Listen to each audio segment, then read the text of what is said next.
Änglesil mere taga oli tühjus, mis polnud tekkinud üleöö. Veel aasta tagasi käis Armin seal koos oma tütrega, Liisuga. Nad söötasid kajakaid, rääkisid tulevikust ja naersid mõnikord nii kõvasti, et isegi meri jäi hetkeks nagu kuulmama. Liisu armastas merekivide seast neid kõige siledamaid otsida. Armin kandis siiani taskus ühte väikest sinist täiesti ümarat.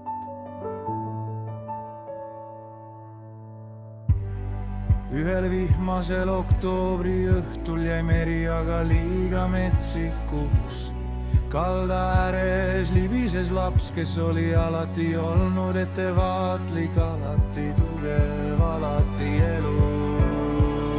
Ja Armin jäi üksi.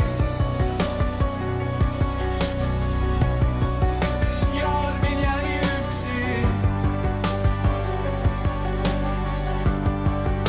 Ja Armin jäi üksi.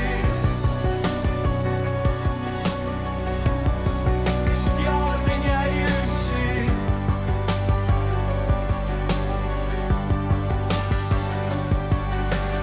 Väikese mere äärse linna servas seisis vana ladernapost, mis põles igal õhtul.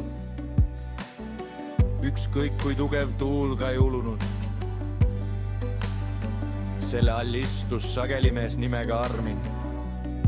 Halli mandli ja veel hallimate silmadega. Nende silmade taga oli tühjus, mis polnud tekkinud üleöö. Veel aasta tagasi käis Armin seal koos oma tütrega all. Liisuga nad söötasid kajakaid, rääkisid tulevikust ja naersid mõnikord nii kõvasti, et isegi meri jäi hetkeks nagu kuulama. Liisu armastas merekivide seest neid kõige siledamaid otsida. Armin kandis siiani taskus ühte väikest sinist täiesti ümarat.